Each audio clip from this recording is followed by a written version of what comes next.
Okay, everyone, I don't know if you've seen this, but Toddy from the Vlog Squad, Todd, went on a podcast and he was actually talking about the downfall of the Vlog Squad, and he was talking about the article that was written about them. Now, you guys remember the article, right, that was written about the Vlog Squad that was kind of the final nail in the coffin? You guys remember it, right? You're as online as I am. You remember it, right? Because it was written by none other than my best friend, an incredible journalist, Kat Tenbarge, and the article was really, it was a phenomenal piece of investigative journalism, and it was also one of the reasons that Frenemies became as big as what it did, because this was Frenemies' real big story, and I truly believe, I said this every night whenever I was on stage, because I did like a lore wall, and I talked about the Vlog Squad and David and all the rest and Ethan and Trisha and Frenemies. And I doubled down on this every night. And if anyone, I don't know if anyone watching right now came to any of one of my shows, but you can validate that I did say this every single fucking night on stage. I truly believe that if it wasn't for Kat Tenbarge's reporting, that Frenemies would not have been as big as what it is. Now, that's a very big and very controversial statement.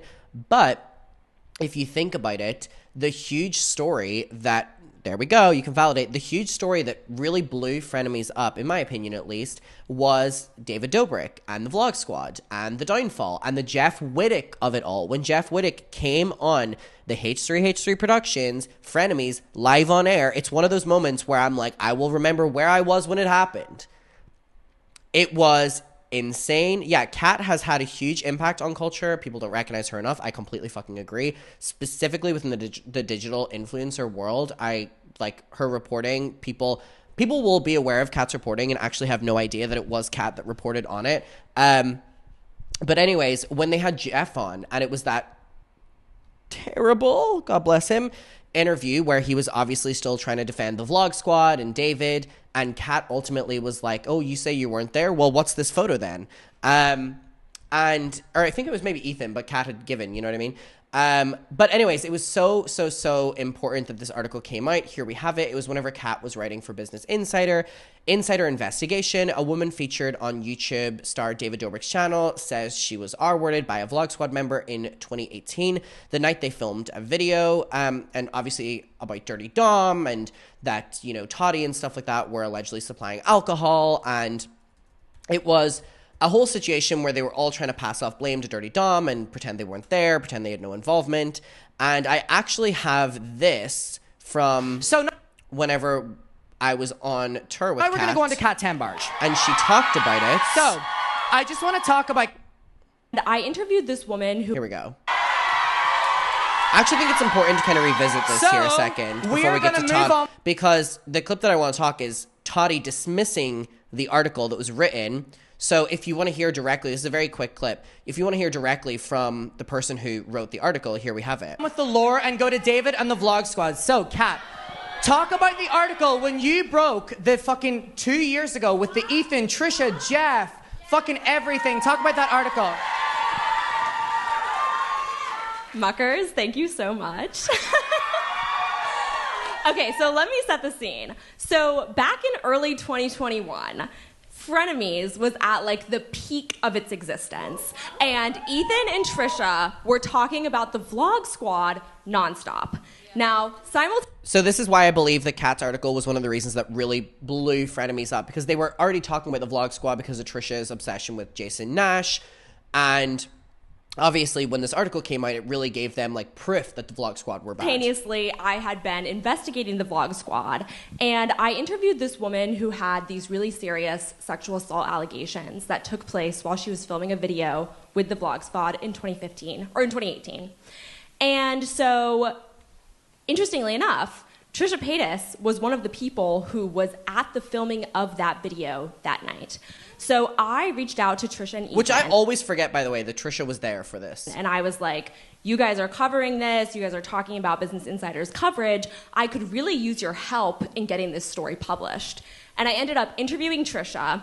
And it was actually through Trisha's corroboration of what happened that night that the story was able to be published. And the day that the story was published, Trisha and Ethan actually like announced the story and started talking about the story on Frenemies live. as we were going through like the editing process, before it even came we out, were going through the legal process, and so we had to scramble to put this story up. I actually had to DM Deaf Noodles. Not Deaf Noodles. I had to DM The him crowd booing for Deaf Noodles is insane. and be like, please don't post pictures from that vlog. But so the story came out, and it exceeded everyone who was involved. It exceeded all of our wildest expectations, in part because of the platform that Frenemies had. The story really took off. It was read by millions of people. It led to a lot of really big things happening to David. He lost like this company that he had been working on at the time, and oh, they the love crowd that. They cheering. love that. R.I.P. Dispo. And so, within a few days of the story coming out, I got a call from Jeff Wittek. So Jeff Wittek called me, and for context, the only other person who was there that night was Jeff Wittek, who had spoken to me before the story came out, was Jeff Wittek. And he had corroborated some details, but after the story came out, he was really mad. And he called me and he was like, Kat, like, you ruined all of our lives. Like, do you feel bad? And I was like, not really. Give it up! And so I went to bed that night. I woke up the next morning and the internet was like at my fucking throat. And what had happened was, without my knowledge, Jeff recorded that phone call. He edited it. He spliced it together. He put it on YouTube and he was like, everyone attack this woman. And I will say, it was drama. I will say, at the time, we did not know that Everything going on with Jeff Wittek, which we do not know for context. We did not know that Jeff Wittek had brain damage as a result of, something that we'll talk about later in the show. But, so we didn't know all of this context, but Ethan and Trisha, again, reached out to me. They had Jeff come on to Frenemies live. And we all remember where we were. Did anyone remember watching that live? I remember watching it back in Derry because it was during like lockdowns with my brother and mother. My mom, who watched Frenemies with me because I was making videos on it, and my brother, who didn't know anything, and he was like, oh, this is big. I talked to Ethan and he was like, do you have any evidence that Jeff was at the apartment that night? Now, the victim who I had spoken to for the story had sent me all of these photos that had not made it into the story itself. One of them, if you remember, if you were watching this episode of Frenemies, Jeff comes on and he's like, I wasn't there, I don't know anything about it. And Ethan's like, well, then what was this? Yes. And he puts up that photo. Jeff is in the photo. The victim is in the photo. It was crazy. Yeah, so what I want to talk about with Kat is we've talked about on the YouTube channel the Casey and David, documentary, which didn't come out. What you don't fucking know is, well, what is this? So if you don't know, we'll go back to this. But anyway, I just thought it was important to kind of hear Kat talking about the article a little bit. And the fact that they were all reaching out to her behind the scenes because it's important for Toddy basically trying to dismiss the article. Like, this is him in like real time now dismissing it, which shows that all of them really haven't changed their minds on it. The photo of Kat and Casey, by the way, was because Casey made the documentary on David and used Kat as the narrator, and the documentary was basically showing that David was an awful person and Kat was narrating it, and so that's why we have this photo for context. But anyways, let's get to Todd talks about the downfall of the Vlog Squad and dismisses the article that was written about them, like we see it right here. What is the demise of the Vlog Squad? COVID happens, and then this article, I think this like shit journalist writes an article.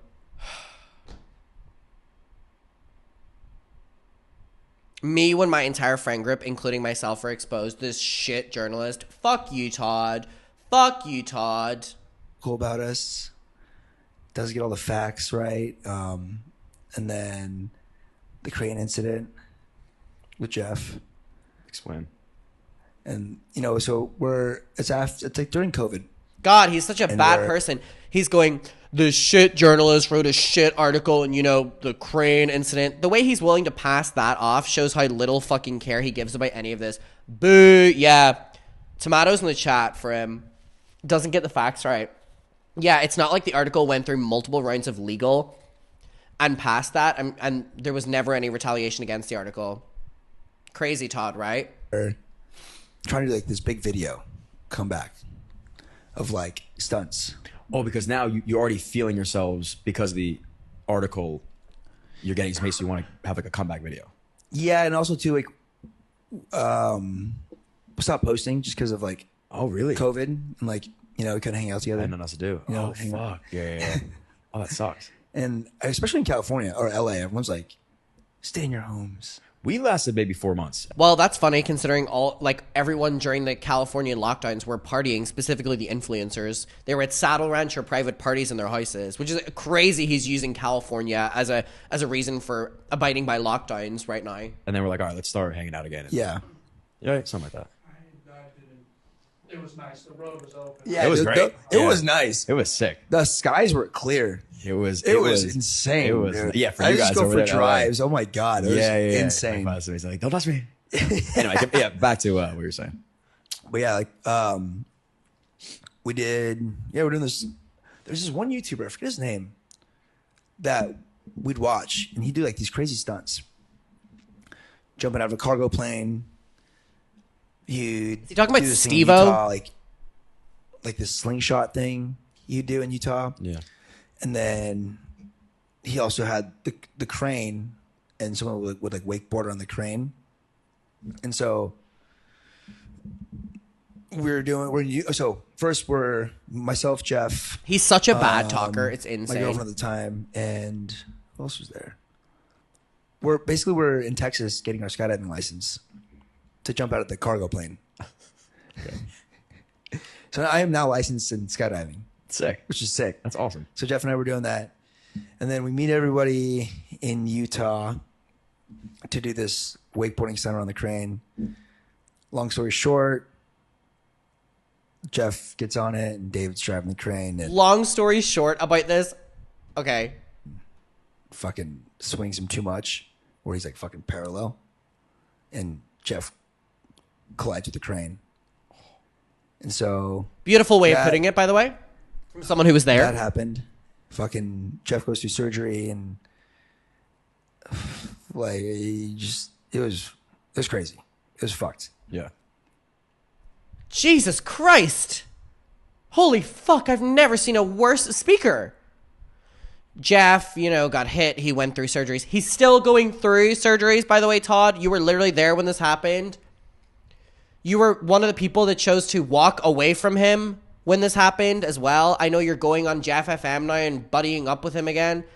You chose to walk away with the rest of them. Let's not rewrite history. And I can't believe this started with you shitting on Kat Tenbarge for her journalistic ability. You can't even fucking speak. You can't even form a sentence.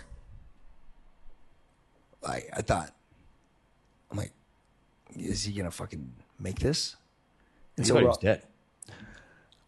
No, he was. So we run out there, get him, and we got him to the hospital, but I wasn't like, dude, the surgery, it was nuts. Yeah. He's still getting yeah, surgeries and to this after day, that- by the way. That was kind of like not downfall. It was just kind of like a bad time. Hard to get everybody kind That of was, he goes, that wasn't the downfall. That was just kind of like a bad time. These people's their lack of fucking empathy is fucking insane still to this day. It wasn't a downfall for us. It was just, kind of a bad time. Oh my God. same. Yeah, I'm trying. Yeah, like falling out. What led with to so every- much bad blood after that? I think That you fucking dropped him with the rest of his friends after he was the one that nearly got killed by the friend that you suck up to after that. it was handled properly. Yeah. With like Jeff, David, their relationship. And also, Todd, the same way you can't take any accountability for what you were exposed for in Kat's great article, the same way you and your friends decided to walk away from Jeff. This is insane. Between this, Brianna Chicken Fry, Josh Richards, wow. If you aren't able to form a fucking sentence, don't get on a fucking mic. Went south, and then obviously I was dating Natalie at the time, David's assistant manager kind of thing. And then Jeff and was like, obviously shit talking David online, and then Natalie too. So like I had to, my girlfriend at the time, so I sided with her, and that's what led to like, me and Jeff like not speaking for a bit. Mm-hmm. But now we're back, baby. You got so yeah. I wanted to watch this before I watched Jeff and Todd on Jeff's podcast together, because I just think that his way of still dismissing what Jeff went through and passing off all the blame to Natalie as to why he dropped Jeff shows such a lack of fucking empathy. And I just think like he's a bad person. And like it honestly is so crazy to me that like, we're back, baby. No, Jeff is literally saying that he's relapsing. He's going through surgeries that are almost killing him. He's depressed because all of his friends left him. But don't worry, we're so back, baby. It's crazy how all these people went through that big cancellation, all of this, and they're still bad people. It's unfathomable. We're so back, baby. We'll leave it there. It's so weird and incredibly disappointing. And how dare he talk about Kat's article like that? You just got exposed, and we'll leave it there.